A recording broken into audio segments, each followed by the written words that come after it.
आज हम लोग पाचन तंत्र का क्या करेंगे, दूसरे पार्ट क्या के बारे में हम लोग क्या करेंगे, जानेंगे कि पाचन तंत्र क्या होता है, पाचन तंत्र के कितने भाग होते हैं और पाचन तंत्र के अंतर्गत कौन कौन से भाग शरीर में आते हैं। तो हम लोगों ने जाना था कि पाचन तंत्र क्या होता है। खाद्य पदार्थों को छोटे छोटे भागों में तोड़ देना क्या कहलाता है, पाचन कहलाता है। पाचन हम लोग क्यों करते हैं, तो पाचन का मुख्य उद्देश्य क्या था, भोजन से क्या करना, ऊर्जा को प्राप्त करना रहता है। और भोजन को प्राप्त यानी भोजन से ही क्या ऊर्जा क्या होगी, प्राप्त होगा। और हम लोगों ने ये भी जाना था कि किन किन पदार्थों का पाचन हमें करना होता है और किन किन पदार्थों का पाचन स्वतः करने की कोई जरूरत नहीं होता है, उसका सीधे क्या कर लिए जाते हैं, सोख लिए जाते हैं। तो जल, विटामिन और खनिज ऐसे पोषक पदार्थ हैं जिनका पाचन नहीं होता है, ये डायरेक्टली यानी सीधे क्या कर लिए जाते हैं, सोख लिए जाते हैं।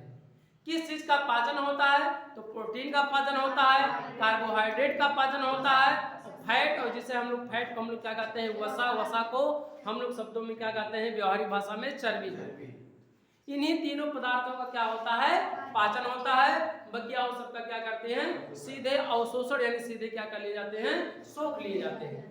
तो हम लोगों ने इसकी इतना बारे में हम लोग पहले पार्ट में कर चुके हैं। अब हम लोग सीखेंगे कि पाचन तंत्र के भाग। तो पाचन तंत्र के दो भाग होते हैं, कौन कौन से भाग, एक आहार नाल होता है और एक पाचक ग्रंथियां होती है। चाहे पाचन कहा जाए चाहे पाचक कहा जाए, दोनों एक के बाद पाचन ग्रंथियां, क्योंकि आप देख रहे हैं कि पूरा सिस्टम माने क्या होता है, हिंदी उसका होता है निकाय, और सिस्टम के अंतर्गत एक पदार्थ नहीं आता है, उसके जितने भी सहायक अंग हैं सभी क्या आएंगे, उसके पाचन यानी उस सिस्टम में आएंगे। क्योंकि पाचन यहाँ से मुख गुहा से क्या होता है, स्टार्ट होता है। मुख गुहा के अंतर्गत क्या क्या पाए जाते हैं, मुख गुहा में 3 जोड़ी क्या पाई जाती है, लाल ग्रंथियां पाई जाती हैं, दांत पाया जाता है और क्या पाया जाता है, जीभ पाया जाता है। माने मुख गुहा के अंतर्गत दांत, जीभ और 3 जोड़ी लाल ग्रंथियां पाई जाती हैं। तो यहाँ से स्टार्ट होगा भोजन, क्या होगा, जैसे मुख गुहा में दाल, भात, रोटी, सब्जी, चावल सब जितने चीज आएंगे क्या हो जाएगा, उसका नाम बदल जाएगा, उसका नाम क्या कहा जाएगा, बोलस कहा जाएगा। बोलस किसके, यहाँ से 2 पाइप होता है, एक ग्रसनी होता है, एक ग्रासिका होती है। ग्रसनी में हवा का आदान प्रदान होता है, जबकि ग्रासिका नली में क्या होता है, भोजन जाता है। यहाँ से भोजन ग्रासिका नली के माध्यम से भोजन कहाँ जाएगा, आमाशय में जाएगा, और आमाशय से भोजन कहाँ आएगा, छोटी आंत में जाएगा, इसे घूमते घूमते, और इसके बाद क्या आएगा, बड़ी आंत में भोजन आएगा, और भोजन बड़ी आंत से होते हुए कहाँ जाएगा, एनस के माध्यम में मलाशय में जाकर क्या होगा, इकट्ठा होगा, और इसके बाद एनस के माध्यम से क्या हो जाएगा, बाहर निकल जाएगा। यही है, इसमें आप देख रहे होंगे कि हमारा जो आहार नाल है, ये तो आहार नाल है ही, इसके साथ में इनमें छोटी आंत और बड़ी आंत में आंत ग्रंथियां पाई जाती हैं, जो पोषक पदार्थों को क्या करते हैं, अवशोषण करते हैं। क्या करते हैं, अवशोषण करते हैं। इसके बाद यहाँ लीवर जुड़ा है और यहाँ पर क्या है, आगे नासिक। लीवर में एक और पार्ट जुड़ा रहता है जिसे हम लोग पित्ताशय, जहाँ पित्त इकट्ठा होता है वहां पर हम लोग क्या कहते हैं, पित्ताशय। लीवर का हिंदी क्या होता है, यकृत। क्या होता है, यकृत। तो ये भी यकृत क्या कर रहा है, इसमें पाचन यानी इसमें पाचन की प्रक्रिया में क्या कर रहा है, सुचारू रूप से क्या करता है, काम करता है। इसीलिए इस अग्नाशय भी, इससे यह एक मिश्रित ग्रंथ है और यह हार्मोन्स भी उत्सर्जित करता है और एंजाइम भी क्या करता है, उत्सर्जित करता है। ऐसे इस तरह से जितने भी आप देख रहे हैं इससे सब चित्र जुड़े हैं, यही हमारा इसलिए कहा जाता है इसे पाचन, क्योंकि इसमें एक केवल कार्य नहीं कर रहा है, इसमें बहुत से लीवर, पित्ताशय, अग्नाशय, छोटी आंत की ग्रंथियां, बड़ी आंत की ग्रंथियां, छोटी आंत, बड़ी आंत, एनस और क्या आमाशय। आमाशय के कितने पार्ट होते हैं, 3 पार्ट। मुख गुहा में लार में कई प्रकार के, 4 प्रकार के एंजाइम, लार ग्रंथियां। तो लार ग्रंथियां हो गई, आंत ग्रंथियां हो गई, लीवर, ये अग्नाशय, सब क्या है, पाचक क्या है, ग्रंथियां हैं। यही जब सुचारू रूप से ग्रंथियां काम नहीं करती हैं तो भोजन का पाचन अच्छी तरह से नहीं हो पाता और जिससे शरीर को पोषक पदार्थ प्राप्त नहीं हो पाते, जिसके कारण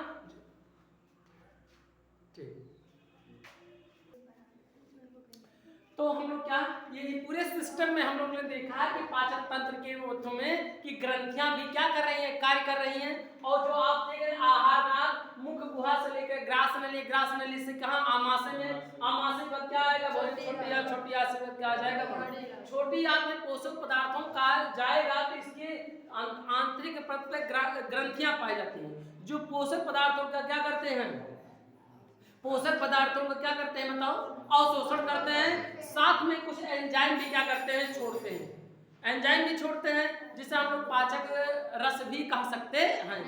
तो यहाँ से हम लोग देखेंगे कि इसमें ग्रंथियां भी जुड़ी हैं और क्या है, आहार नाल के अंतर्गत कौन को, मुख्य गुहा, आमाशय, आमाशय के बाद छोटी आंत, छोटी आंत से क्या आ जाएगा, बड़ी आंत, बड़ी आंत से एनस के माध्यम से क्या हो जाएगा, बाहर। ये पूरे प्रक्रिया को हम लोग क्या कहते हैं, पाचन तंत्र कहते हैं। तो इसको के ग्रंथियों में और आहार नाल में दो भागों में क्या कर दिया जाए, डिवाइड कर दिया जाए। तो इसके पाचन तंत्र के कितने भाग होते हैं, दो भाग। कौन कौन लिखा गया है, का आहार नाल और दूसरा क्या, पाचन ग्रंथियां। पहला है आहार नाल। तो आहार नाल के अंतर्गत कौन कौन सी चीजें आती हैं, तो आहार नाल के अंतर्गत पहले नंबर क्या है, मुख से स्टार्ट होता है, इसलिए इसे हम लोग क्या कहते हैं, मुख गुहा कहते हैं, क्या कहेंगे। इसके बाद दूसरा भोजन कहाँ आ जाएगा, ग्रासिका नली में, कहाँ आ जाएगा, और ग्रासिका को ही हम लोग क्या कहते हैं, ग्रास नली कहते हैं, क्या कहते हैं। इसे हम लोग और भी कहते हैं, खाद्य नली भी कहते हैं, क्या कहते हैं, खाद्य नली, माने भोजन में जो जाता है, खाने वाली पदार्थ जो जाता है पाइप, वही। इसके बाद भोजन कहाँ आएगा, आमाशय। तो तीसरा पार्ट क्या हो गया, आमाशय हो जाएगा। फिर आमाशय से भोजन कहाँ आएगा, छोटी आंत में। तो छोटी आंत में आएगा तो भोजन किससे, कौन सा पार्ट हो जाएगा, ये पहला पार्ट, पहला भाग। फिर क्या होगा, दूसरा या तीसरा, क्या होगा, चौथा। भोजन कहाँ जाएगा, पांच। बड़ी आंत में, बड़ी आंत में भोजन कहाँ जाएगा, एनस के माध्यम से क्या हो जाएगा, बाहर निकल जाएगा। ये देखा जाए तो आहार यानी मुख गुहा से लेकर और एनस तक की लंबाई को मापा जाए तो इसकी लंबाई कितना होता है, 8 मीटर, लगभग 32 फीट। कितना होता है, 32 फीट, लगभग 32 फीट होता है। अगर इसे मीटर में मापना चाहे तो कितना मीटर होगा, 8 मीटर। यानी मुख से लेकर और एनस तक लेकर मापा जाए तो ये पूरी लंबाई जो आहार नाल की लंबाई है, टोटल लंबाई है, कितना होगा, 8 मीटर होगा। कितना मीटर, 8 मीटर होगा। और इसे 8 मीटर मतलब आप देख सकते हैं यहाँ से वहां तक लगभग जाएगा 8 मीटर, ठीक, 8 मीटर। और फुट में करेंगे तो 32 फुट।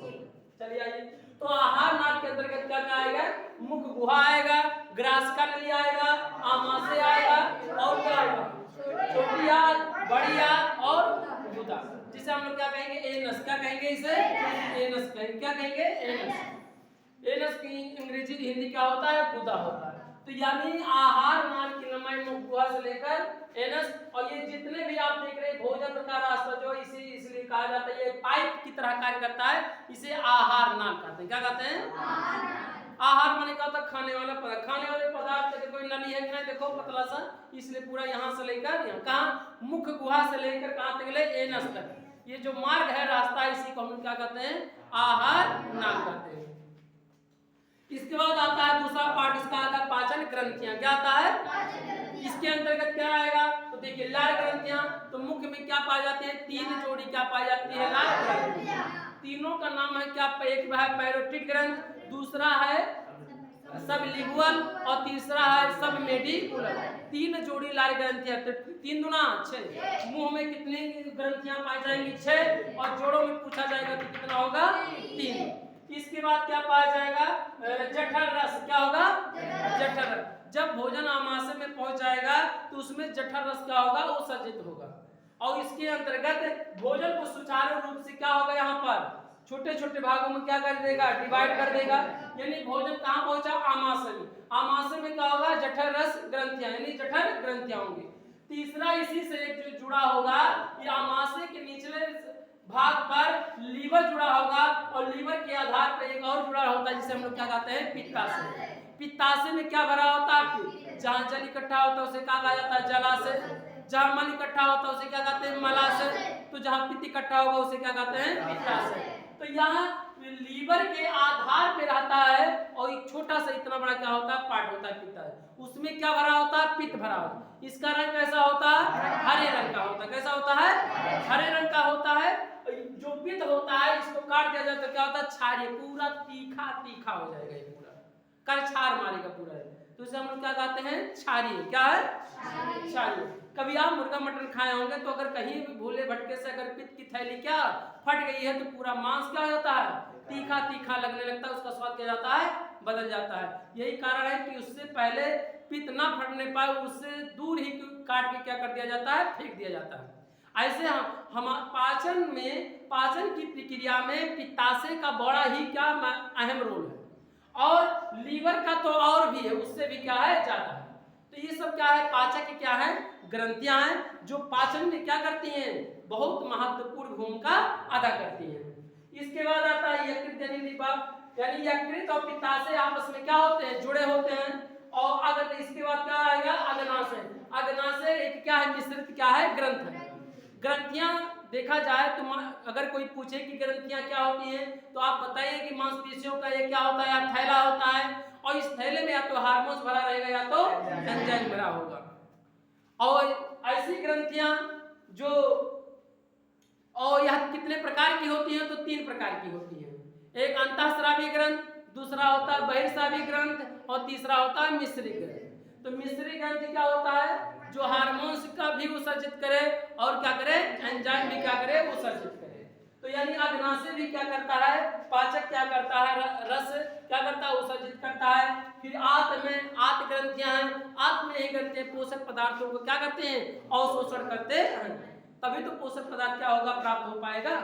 ने दाल भात रोटी सब्जी खा लेने से अगर हो जाता तो खा लेने से हो जाता, लेकिन अंदर कभी कभी यही पाचक ग्रंथियां सही से कार्य करना, सुचारू रूप से कार्य करना बंद कर देती हैं, जिसके कारण शरीर क्या होता है, दुबला पतला होने लगता है।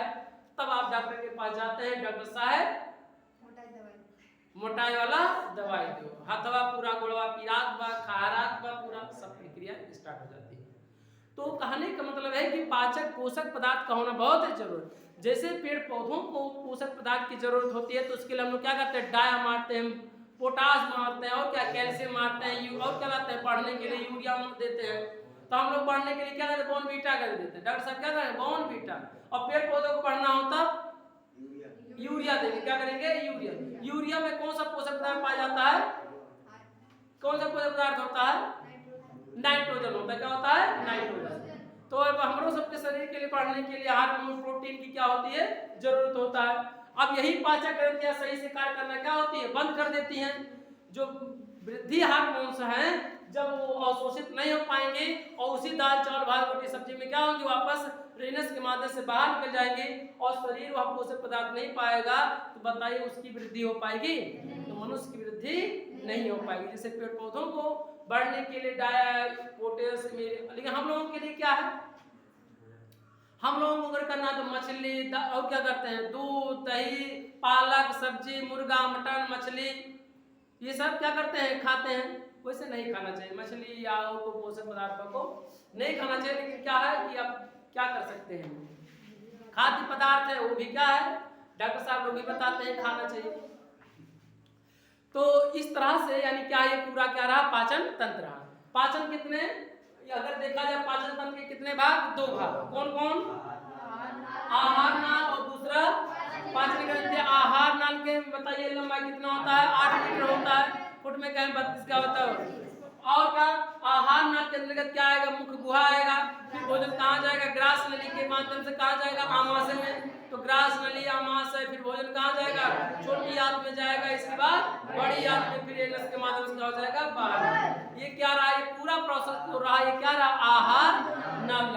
फिर पाचक ग्रंथियां, तो इसके अंतर्गत लार ग्रंथियां भी आती हैं, आंत ग्रंथियां आती हैं, और अग्नाशय, लीवर, प्रत्या आता है, पित्ताशय, इसके और क्या आएगा बताओ, जठर और रस, ये सब आपस में क्या हो जाते हैं, और पूरे को जब मिला दिया जाता है तो क्या बन जाता है, पाचन तंत्र हो जाता है। अब हम लोग एक एक पार्ट के बारे में हम लोग जानेंगे। आहार नाल का पहला पार्ट में हम लोग क्या पढ़ेंगे, मुख गुहा, क्योंकि भोजन का पाचन की प्रक्रिया कहाँ से स्टार्ट होता है, तो मुख गुहा में स्टार्ट होता है। तो मुख गुहा के अंतर्गत हम लोग सीखेंगे कि मुख गुहा कौन कौन सी चीज होते हैं। चलिए आइए समझते हैं। तो मुख गुहा का पहला पार्ट हम लोग, यानी आहार नाम का पहला पार्ट क्या है, मुख गुहा। यानी मुख गुहा से हम लोग क्या करेंगे, स्टार्ट करेंगे, और एनस तक के बारे में हम लोग क्या करेंगे, जानकारी सीखेंगे। तो मुख गुहा के अंतर्गत, मुख माने होला मुंह, यानी मुंह के जो दोनों जबड़े हैं, ये मुख हो गया आपका, और अंदर का जो खाली जगह, मुख के अंदर जो खाली जगह उसको ले लिया जाएगा, और इस मुख को यानी दोनों जबड़ों को ले लिया जाए तो टोटल क्या बन जाएगा, मुख गुहा। यानी मुख के खाली जगह को, यानी मुंह के अंदर जो खाली जगह होता है उसे हम लोग क्या कहते हैं, गुहा। तो टोटल को हम लोग क्या कहेंगे, मुख्य गुहा। अब मुख्य गुहा के अंतर्गत क्या आएगा, पाचन की प्रक्रिया में सबसे पहले हम लोग क्या करेंगे, जैसे दाल भात रोटी सब्जी चावल को हम लोग क्या करेंगे, तोड़ते हैं या कौरा उठाते हैं, तो जैसे तुरंत हमारा क्या पड़ता है, दांत। कौन सा दांत, आगे वाला कृतंक, कौन सा, जो भोजन को क्या करता है, काटने का क्या करता है। जैसे करेंगे तो एक से क्या हो जाएगा, 2 करेंगे या 3 टुकड़ा कर देंगे उसमें डायरेक्टली। इसके बाद ले जाकर आगे ले जाकर क्या करेंगे, पीछे आगे चबरड़क और पश्च चबरड़क को क्या करेंगे, पीसेंगे। तो आप देखते हैं कि मुख्य गुहा में दांत पाए जाएंगे और क्या पाएगा, यानी दांत सबसे पहले कार्य हुआ। इसके बाद दांत के यानी जो ताल होता है, ताल की निचली सतह के पर एक जीभ पाई जाती है और यह किसका बना होता है, मांसपेशियों का बना होता है। मांसपेशियों का बना, इसके ऊपर एक बिंदी टाइप का बना होता है जिससे हम लोग स्वाद कड़काएं कहते हैं। क्या कहते हैं, जो स्वाद को बताने का क्या करता है, कार्य करता है। तो ये जीभ हो गया जो मांसपेशियों का, यानी मुख्य गुहा के अंतर्गत दांत पाया गया और क्या पाया गया, जीभ पाया गया और क्या पाया जाएगा, जीभ के नीचे, जीभ के निचली परत के नीचे 3 जोड़ी लार ग्रंथियां पाई जाती है। कई जोड़ी, टोटल कितना है, 3 दूना 6 लार ग्रंथियां पाई जाएंगी। यानी मुख्य गुहा के अंतर्गत मैंने मुख में दांत, जीभ और 3 जोड़ी लार ग्रंथियां पाई जाती है। इन तीनों लार ग्रंथियों से क्या प्राप्त होगा, 4 प्रकार के क्या होते हैं, एंजाइम। लार में जो लार निकलता है कितने प्रकार का, 4 प्रकार के उसमें क्या होते हैं, एंजाइम होता है। जब इस 4 प्रकार के जो एंजाइम होता है, जब हम लोग दाल भात रोटी सब्जी चावल रोटी मुर्गा मटन मछली को जब हम लोग जैसे खाना स्टार्ट करते हैं और जब पूरा दाल भात रोटी सब्जी पूरा लार वहाँ पूरा लहड़ा जाए तो का नाम क्या हो जाए, बोलस। जब पूरा लहड़ा जाए, अगर वो बोलस देखना हो तो खाते पीते रहिएगा, बिस्कुट खाई लो और कोई चीज हाथ में लेके देख लो क्या होगा, हो बोलस। जब पूरे अच्छी तरह से क्या हो जाएगा, लहड़ा जाए तो नाम उसका क्या हो जाएगा, बोलस। उसमें क्या 4 प्रकार के एंजाइम, जिसे कहा गया जो पाचन की प्रक्रिया है, ये पाचन कैसी प्रक्रिया है, तो फिजिकल और क्या है, केमिकल दोनों है। क्योंकि भौतिक के लिए क्या करना है, फिजिकल के लिए क्या करना, दाल भात रोटी सब्जी को क्या करते हैं, वर्क करते हैं, कौन, दांत को क्या करते हैं, पीसते हैं और इसके बाद उसमें रासायनिक पदार्थ मिलता है जो क्या होते हैं, एंजाइम होते हैं। कितने प्रकार के एंजाइम, 4 प्रकार के एंजाइम क्या होते हैं, उसमें घुल जाते हैं। इसीलिए कहा था पाचन कैसी प्रक्रिया है, तो हम लोग कहेंगे क्या, फिजिकल और क्या है, केमिकल दोनों रासायनिक क्या है, प्रक्रिया। तो हम यानी मुख्य गुहा के अंतर्गत 3 क्या होंगे, अंग होंगे। कौन कौन, जीभ दांत और 3 जोड़ी का पाए जाएंगे लार ग्रंथि। 3 जोड़ी लार ग्रंथियों से कितने प्रकार के, 4 प्रकार के एंजाइम क्या होते हैं, उत्सर्जित होते हैं। यानी लार में कितने एंजाइम होते हैं लार में, तो 4 प्रकार के एंजाइम क्या होते हैं उसमें पाए जाते हैं। कौन कौन सा, नंबर 1 पैरोटिड ग्रंथि, जो हमारा है लार ग्रंथियां है, तो लार ग्रंथियां कितने प्रकार की होती हैं, तो लिखा गया कि 3 जोड़ी लार ग्रंथियां आती हैं जो इस प्रकार तीनों का नाम लिखा गया। कौन कौन, पैरोटिड ग्रंथ, सबलिंगुअल ग्रंथ और सबमेंडिबुलर ग्रंथ। यानी 3 लार ग्रंथि, कौन कौन, पैरोटिड और कौन सा, सबलिंगुअल और तीसरा क्या है, पैरो सबलिंगुअल सबमेंडिबुलर और पैरोटिड ग्रंथ। 3 लार ग्रंथियां पाई जाएंगी। ये 2-2 के क्या पाए जाएंगे जोड़ों में, तो ये 2-2 2-2 कितना है, 2 2 4 और 6, यानी 6 लार ग्रंथियां क्या हो जाती हैं, पाई जाती हैं। 6 में लार ग्रंथियों में यही पैरोटिड ग्रंथ जो होता है सांप में जहर का क्या करता है, निर्माण करता है। ये तो हमारे आपके मुंह में पाया जाता है, तो हवाई क्या करते हैं, जहां सुता के उठा तो गते का गले काट लेता हो जाता है। कहने का मतलब ये है कि अगर पैरोटिड ग्रंथ क्या करता है, यही पैरोटिड ग्रंथ सांप में जहर का क्या करता है, निर्माण करता है। और इसमें लेकिन हम लोगों के मुख में नहीं है, तो लेकिन उस जहर बनाने का निर्माण नहीं करता। ये मान लीजिए ईश्वर या प्रकृति ऐसा दे देता तो लोग सोते रहते हैं और जाके काट के चले जाते कि मर जाए तुरंत खत्म ही हो जाए हमेशा के लिए। लेकिन भगवान या ईश्वर प्रकृति ने ऐसा नहीं दिया। आगे चलिए, तो तीनों ग्रंथियां जो हैं, पैरोटिड ग्रंथियां, सबलिंगुअल और सबमेंडिबुलर, तीनों ग्रंथियों से कितने प्रकार के एंजाइम उत्सर्जित होंगे, 4 प्रकार के। कौन से 4 प्रकार के एंजाइम, 4 प्रकार के। नंबर 1 लाइसोजाइम, दूसरा टाइलिन, तीसरा डाइस्टेट, चौथा है म्यूकोस। लाइसोजाइम जो होता है यह जीवाणुओं को क्या करता है, नष्ट करता है। यदि ये लाइसोजाइम ना होता तो हमारा शरीर बहुत जल्दी क्या हो जाता है, रोगी हो जाता है। क्या होता है, हम लोगों का शरीर पर रोगी हो जाता है, यानी कुछ ना कुछ रोग हमेशा रखे रहता है और ज्यादा हम लोग क्या होते हैं, बीमार हो जाते हैं। अक्सर करके पेट की बीमारी हम लोगों को ज्यादा हो जाता है। अगर पेट का अगर रोग होगा कोई तो जानिएगा उनकी सारी समस्याएं क्या होंगी, जकड़ लेंगे, क्योंकि पोषक पदार्थ शरीर को मिल नहीं पाएगा, नींद आएगा, खून नहीं बन पाएगा, प्रोटीन नहीं होगा तो उसकी वृद्धि नहीं हो पाएगा, बहुत से चीज हट्टा कट्टा मोटा है नहीं हो पाएगा। ऐसे क्यों, शरीर को पाचक एंजाइम प्राप्त नहीं होगा। क्यों नहीं, क्योंकि जब जो शरीर है अगर रोगी हो जाएगा तो जाहिर सी बात है कि शरीर को पोषक पदार्थ नहीं प्राप्त हो पाएगा। लाइसोजाइम का कार्य क्या है, लाइसोजाइम जीवाणु क्या करता है, नष्ट कर देता है। जैसे आप देखे होंगे, जैसे सामने अगर मान लीजिए आपके सामने खाना आता है तो खाना आने के बाद जैसे कौरा उठाए, उठाने के बाद आप ऐसे जैसे करें जैसे तू ही माछी भर बनाएगा उसी पे कहोगे बैठ जाने के बाद क्या करेंगे, वही माछी अगर आपके घर में छोटा बच्चा तो वो लेटरिन पे जाके बैठा है, और वही मान लो नदी नाला तो हो जाके बैठा है, और कुत्ता कहीं लेटरिन कहीं देगा तो वही माछी जाके ऊपर भर बनाएगी बैठा, और वही जैसे कौरा उठायो और जैसे आएगा तू ढप से बैठी, अब तुरंत यहाँ बाहर करके तुरंत एकदम से क्या कर डाल दी मुंह में। अब बताओ कहाँ कहाँ माछी या बैठे थे और कितने जीवाणु उसके पैर में लगे रहे होंगे, वो तो सूक्ष्मदर्शी के देखने बाद पता चलता है। और वही आपके भोजन पे है तो जाहिर सी बात है, जैसे तुरंत बैठे, जैसे माछी आया तुरंत आए इस पे जैसे कौरा उठायो और जैसे बार बैठा, पनीर देखिए तुरंत यार बाहर मंगाए, हाथ पैर मारो यार बार तुरंत कम से डालते। अब आप सोच सकते हैं कि कितने जीवाणुओं को आपने क्या किया, ग्रहण कर लिया भोजन के साथ में। लेकिन हमें घबराने की ज्यादा आवश्यकता नहीं। वैसे भोजन को स्वच्छ रूप से खाया जाए तो और अच्छी बात है, माछी वाछी ना बैठे पाओ और अच्छी बात है, बहुत बेहतर होगा। लेकिन अब बैठ जाएगा तब क्या कर, वो बाहर तो देखो नहीं, मान लो का 4 ड्रम बा हम दुटू माछी एक मरी गए तब क्या करबो, छान के आगे क्या कर दो, बाहर देबो का कर लेबो, बाहर देबो दुटू माछी खाते। या माछी आएगा, मान लो पनीर बना है, मुर्गा बना है, 2 माछी आएगा मरी गए ऊपर से, तब क्या करो, तो बाहर देखो पूरा करके जितना मुर्गा मटर नहीं भाई का वो पहले देखो क्यों देखा तो नहीं है, देखो क्यों नहीं ताकत बा हटाइबो गन्ने से चला जाए अंदर, और क्यों देखी तो क्या जाने, ये बिस्किट गिर जाला तो देखते हो, देखो बिस्किट सामने है, आपके सामने है, देखो पहले गिर गए तो पहले देखो, या समोसा गिर गए तो देखो पहले क्यों ताकत तो नहीं बा, क्यों ताकत बा तो नहीं छुबो, अगर नहीं क्यों ताकत बा तो इनसे उठाए के का लाग बा मान ले। अब कितने जीवाणुओं को आपने ग्रहण किया, लेकिन हमें घबराने की ज्यादा आवश्यकता नहीं है, क्योंकि लेकिन अगर खाद्य पदार्थ अगर सुरक्षित रहे तो और बहुत ही बेहतर होगा। नुकसान कहीं ना कहीं तो पहुंचाएगा ही, ठीक है।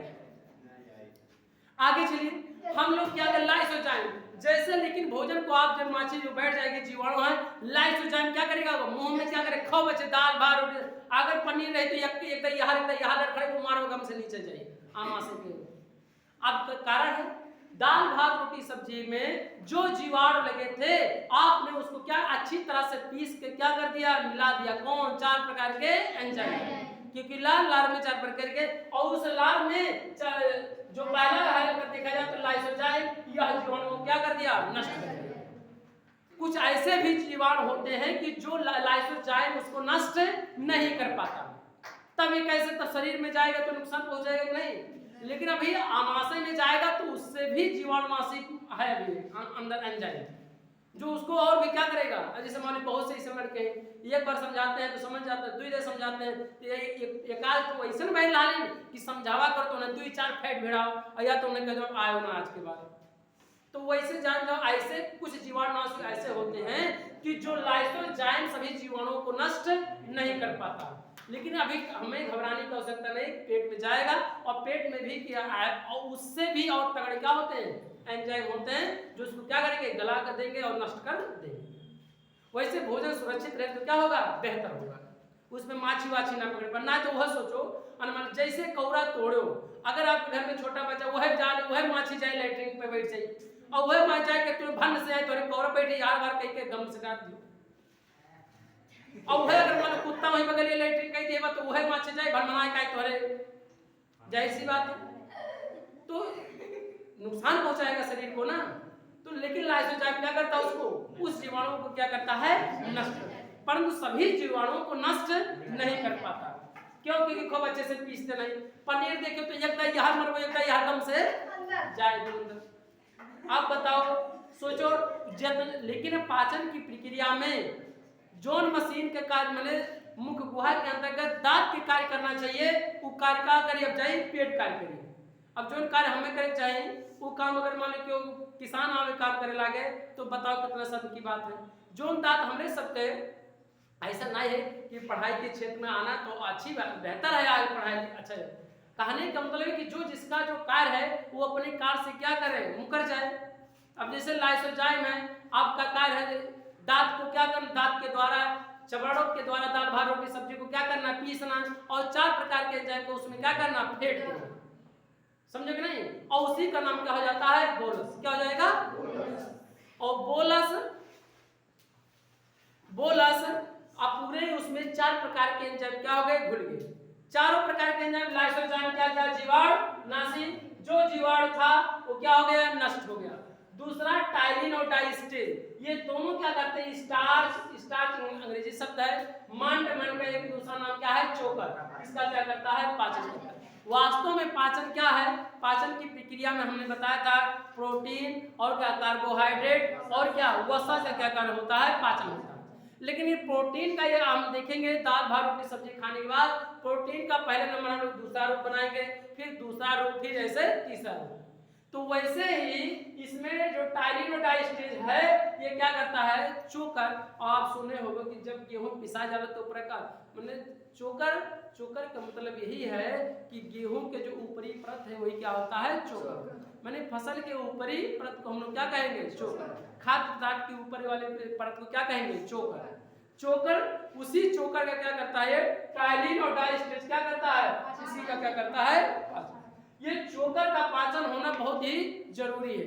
यह पाचन की प्रक्रिया को क्या करता है, बहुत ही सुचारू रूप से करता है। अगर यही पाचन यानी चोकर ना हो वो खाद्य पदार्थ में तब तो पाचन की प्रक्रिया सही से नहीं होगा।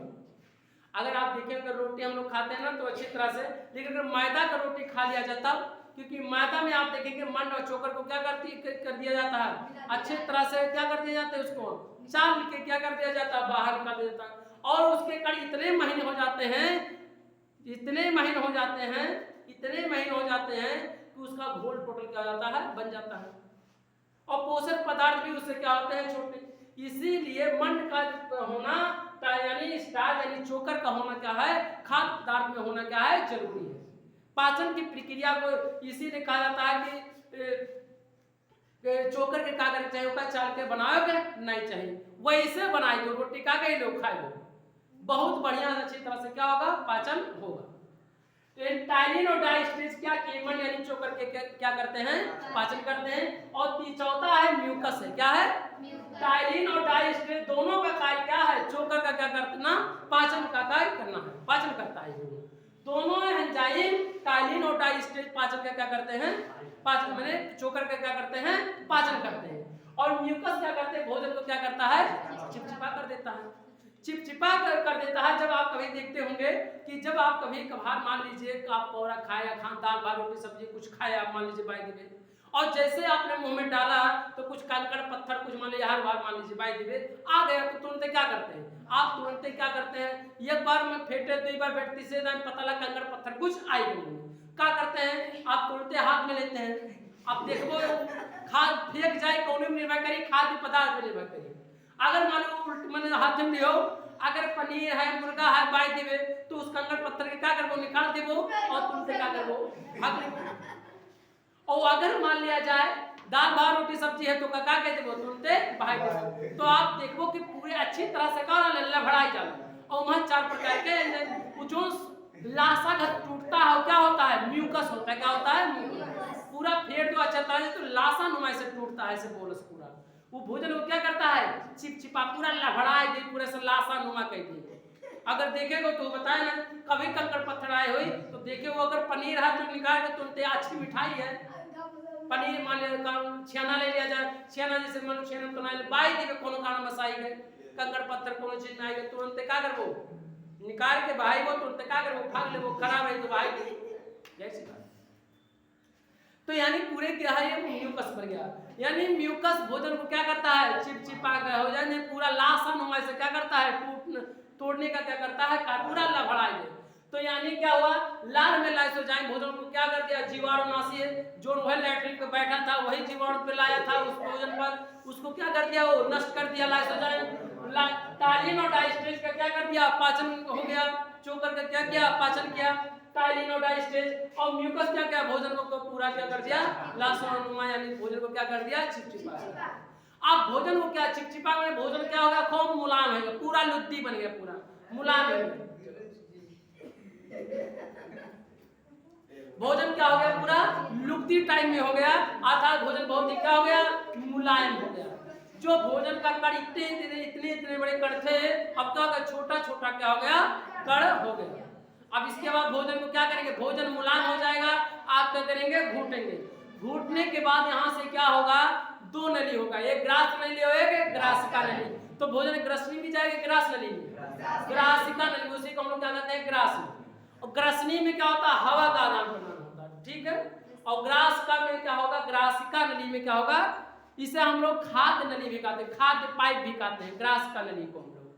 और खाद्यिका नली में भोजन किसके ओर तो जाएगा क्या घप घप जाकर भोजन क्या होगा जब यहाँ बोलस बन गया भोजन घूटेगा कोई व्यक्ति तो क्या घप घप तुरंत गिरेगा नहीं भोजन धीरे धीरे गिरेगा क्या होगा भोजन धीरे धीरे गिरेगा। अब भोजन धीरे धीरे गिरेगा तो इस धीरे धीरे गिरने की प्रक्रिया को क्रमानुकुचन कहते हैं क्या कहेंगे भोजन को धीरे धीरे गिरने की प्रक्रिया को क्या कहेंगे क्रमानुकुचन कहते हैं। ना तो जैसे मौका मान लिया जाए दाल भात रोटी सब्जी चावल आपने खाया और खाए हुए तुरंत घोटे घोटे में घाप से तुरंत कहाँ गिरी अब भोजन ग्रासिका नली में आएगा और ग्रासिका नली में कहाँ आएगा भोजन आमाशय में आएगा। अब बताओ घप घप के गिरी तो अगर एक यही के बगलिया का हो हृदय है का हो हृदय और का तालिका बड़े से डिस्टर्ब करो तो आदमी का हो जाए खत्म हो जाए। अब बताओ जब घप घप ऐसे गिरी तो अपने अनुमान लगाइए तो व्यक्ति मनुष्य जीवित रह पाएगा इसलिए भोजन क्या होगा धीरे धीरे क्रमानुकुचन की तरह भोजन क्या होगा नीचे आकर कहां पहुंचेगा आमाशय में आकर होगा पहुंचेगा। आमाशय में क्रमानुकुचन का मतलब है जैसे हम लोग पेस्ट निकालते हैं पेस्ट माने दांत क्या मंजन जो इतना की जो भुरभुरा टाइप में रहता है कौन कोलगेट जो पेस्ट हमारा आता है तो आप देखते हैं कैसे क्या करते हैं अगर मान लीजिए पेस्ट होता है तो हम लोग ऐसे क्या करते हैं ढकेलते फिर आगे क्या करते हैं ढकेलते फिर आगे जाकर निकलता तब ऐसे हम लोग क्या करते हैं सेम ऐसे इस तरह से प्रोसेस में होगा कि भोजन क्या होगा धीरे धीरे अपने आप क्या होगा प्रक्रिया में क्या होगा आएगा इसे आगे आगे इसे ढकेलते हुए आएगा भोजन को। इसमें जिसे हम लोग यहाँ पे एक कौवा कहते क्या कहते हैं कौवा भोजन को क्या बाहर आने से क्या करता है भोजन को क्या करता है रोकता है जीवाणुओं को क्या करता है रोकता है क्या करता है रोकता है। तो भोजन ग्रासिका की नली के माध्यम से कहाँ जाएगा भोजन आमाशय में आ जाएगा। आमाशय के कितने पार्ट होते हैं 3 पार्ट कितने पार्ट होते हैं लेकिन ये हमारा दूसरा पार्ट है क्या है दूसरा क्योंकि मुख्य गुहा के अंतर्गत कौन कौन क्या पाया जाएगा जीभ और जीभ में क्या पाई जाती है स्वाद कड़काई पाई जाती है। अच्छा आप ये बताइए जब आप खाना खाते हैं तो बताइए गर्म भोजन आपको अच्छा लगता है कि बताइए आप ही सोचिए कि ठंडा भोजन आपको अच्छा लगता है ऐसा क्यों गर्म आता इसीलिए तो खौलाए के मुंह में जीभ दे दिया जाए ना। देखिए जीभ जो हमारा लार है जीभ के नीचे 3 जोड़ी लार ग्रंथियां पाई जाती हैं कौन कौन लाइसोजाइम टाइलिन पैरोटिड ग्रंथ सबलिंगुअल और सबमेंडिबुलर ये 3 जोड़ी लार ग्रंथियां पाई जाती हैं। जब भोजन गर्म रहता है तो जीभ में रहता है तो जो लार होता क्या हो जाता है पतला हो जाता है जिसके कारण जीभ पे क्या हो जाता है फैल जाता है। जो ये लार जो हमारा मोटा नहीं है गर्म होने पे क्या हो जाता है पतला हो जाता है उसका टेंशन तनाव क्या हो जाता है पतला हो जाता है। पतला होने का मतलब क्या है जैसे 1 लीटर दूध है वहाँ 4 लीटर का जो पानी डालो तब का वही पतला होगा पतला मैंने कहा मोट पातर दिख जाते हैं वहाँ से टेंशन मैंने तनाव से मतलब मैंने वहाँ तनाव से मतलब टेंशन है। तो इसे जीभ का जीभ का जो ऊपरी पर मतलब है, ये जो लार होता है क्या हो जाता है पतला, और जीभ पे चारों ओर क्या होता है जल्दी फैल जाता है। यही कारण है कि गर्म भोजन क्या होता है आपको स्वाद क्या होता है अच्छा लगता है, क्योंकि जीभ पे क्या पाई जाती है स्वाद कड़काएं पाई जाती हैं, और जब चारों तरफ से क्या होता है फैल जाता है जीभ पे जल्दी, तो इसके कारण भोजन क्या लगता है आपको स्वादिष्ट लगने लगता है। और वही बासी रोटी खाओ तब जहां धर्मो वहीं धरले रख जाए, क्योंकि लार जब सुबह आप खाते हैं तो लार का निर्माण कम होता, क्यों और स्वाद भी नहीं बता पाता जीभ, क्यों क्योंकि जब आप ब्रश करते हैं जब जीभ करते जीभ निकाले मर पूरा, अब जैसे मान लो जीभ से कोई मतलब है ये नहीं, जो कि स्वाद कटका क्या हो जाती है कट जाती है, और कट जाने के बाद स्वाद क्या हो जाएंगे, जाहिर सी बात है स्वाद बताना क्या कर देंगे वो बंद कर देंगे, धीरे धीरे वो अपने आप स्वतः क्या हो जाएगा सही हो जाएगा, क्योंकि कोशिकाएं स्वतः क्या करती है मरम्मत स्वतः कर लेती है, तो स्वाद कटकाएं भी स्वतः क्या होती है। या कभी आपने चाय पिया जरते हुए पी लिया तब भी स्वाद नहीं बता पाता, क्योंकि उसकी स्वाद कटकाएं क्या हो जाती है नष्ट हो जाती है। तो मुख्य गुहा के अंतर्गत कौन कौन जीव पाए जाते हैं, दांत, दांत के बारे में भी आपको बताया था, दांत कितने पाए जाते हैं 32 दांत, दूध के दांत कितने पाए जाते हैं 20 दांत, तो दांत 32 और 20 दोनों पाए जाते हैं नहीं, पूरे जीवन काल में 52 दांत उगते हैं, लेकिन 32 दांत ही क्या हो जाते हैं पाए जाते हैं, 20 दांत क्या हो जाते हैं टूट के गिर जाते हैं, पुनः उसकी दूसरी दांत क्या होता है आके उसमें क्या होता है उग जाता है। और दांत कितने प्रकार के होते हैं 4 प्रकार के, कौन कौन कृतंक और क्या रदनक और क्या आगे चमड़क, और कृतंक क्या करता है भोजन या खाद्य पदार्थ को क्या करता है काटने का कार्य करता है, रदनक क्या करता है खाद्य पदार्थ को चीरने का भी कार्य करता है, चीरने का क्या करता है कार्य करता है, और कितना आगे चमड़क क्या करता है भोजन को फैलाने में क्या करता है मदद करता है, और पश्च चमड़क क्या करता है पीसने का क्या करता है कार्य करता है, उसी को चबाने का क्या करता है कार्य करता है। तो मुख्य गुहा के अंतर्गत क्या क्या 3 जोड़ी लार ग्रंथियां जीभ और क्या पाए गए दांत पाए जाते हैं, और सबका कार्य लार ग्रंथियों से 3 जोड़ी लार ग्रंथियों से कितने प्रकार के एंजाइम 4 प्रकार के एंजाइम क्या होते हैं उसे लाइसोजाइम टाइलिन डाइस्टेज और क्या होता है म्यूकस। तो टाइलिन और डाइस्टेज क्या करता है चोकर क्या करता है पाचन करता है, मन जिसे का हम लोग क्या कहते हैं स्टार्च कहते हैं उसी को, और क्या कहेंगे और लाइसोजाइम क्या करता है जीवाणुनाशी होता है, या भोजन यह जीवाणु को क्या करता है नष्ट, सभी जीवाणुओं के नष्ट नहीं कर पाता है। अभी हम भोजन कहाँ पहुंचेगा क्रमानुकुचन के माध्यम से भोजन कहाँ हो जाएगा ग्रास्ता नली के माध्यम से कहाँ भोजन आएगा आमाशय में। अब हम लोग आमाशय के पाठ के बारे में हम लोग सीखेंगे। अब भोजन कहाँ पर जैसे ही आप मुख्य गुहा से यानी यही बोलस में क्या है 4 प्रकार के एंजाइम है, और अच्छी तरह से क्या अगर मिल गया है पूरा लहड़ाई के बाद और भोजन कहाँ आएगा आमाशय में, जैसे भोजन आमाशय में आएगा उसका नाम बदल जाएगा क्या हो जाएगा काइम। तो यहाँ पे लिखा गया क्या है काइम। जब बोलस पेट में पहुंच जाएगा जिसे हम लोग अंग्रेजी में स्टमक कहते हैं और हिंदी में क्या कहेंगे हिंदी में आमाशय और क्या कहेंगे अंग्रेजी में स्टमक और व्यवहार में क्या कहेंगे पेट, क्या कहेंगे बहुत से लोग आई जो ऊपर निकल जाने होगा कहेंगे पेट, लेकिन पेट आई उधर होता हुआ ये क्या होता है इस पे चर्बी चढ़ जाता है, क्या हो जाता है चर्बी धीरे धीरे थक्का बनता हुआ चला जाता है, जो कि पेट क्या होता है ऊपर रहता है, क्या होता है ऊपर पेट। लेकिन बहुत से लोग जो ऊपर रहा जो हाड़ी घट निकला रहा था वो क्या कहते हैं पेट, लेकिन वास्तव में पेट नहीं होता वो उधर होता है, वो क्या होता है चर्बी होता है, चर्बी का क्या होता है परत होता है। तो वही बोलस का नाम यहाँ क्या बदल गया काइम, क्या हो गया काइम। जब 4 प्रकार के एंजाइम जब भोजन आमाशय में आ जाए तो क्या हो जाएगा काइम। अगर किसी व्यक्ति को अगर उल्टी होगा तो क्या होगा काइम होगा, क्या होगा क्योंकि आमाशय में जैसे होगा उल्टी होगा, अगर आ गया है घूटे तो नाम बदल गया क्या हो गया काइम। जैसे बाहर अगर है तो खाद्य पदार्थ है भोजन है दाल भात रोटी सब्जी है, लेकिन बताओ दाल भात रोटी सब्जी है अलग अलग है ना, लेकिन मुंह में जाता पूरे अच्छे तरह से क्या कहते हैं फेंट दे, तो काहे ना बाहर में फेंट दिया जाए, काहे ना बाहर में फेंट दिया जाए तो खाए में चलागी नहीं। 4 प्रकार के जो एंजाइम है उसमें घुलेगा नहीं, घुलेगा आपको खाने में क्या होगा अच्छा नहीं लगेगा। यही कारण है कि ना कि बाहर में मिलाई दो खून पूछ के कई लो तो वो अंदर का कार्य हो, वो अंदर अपना स्वतः कार्य करेगा।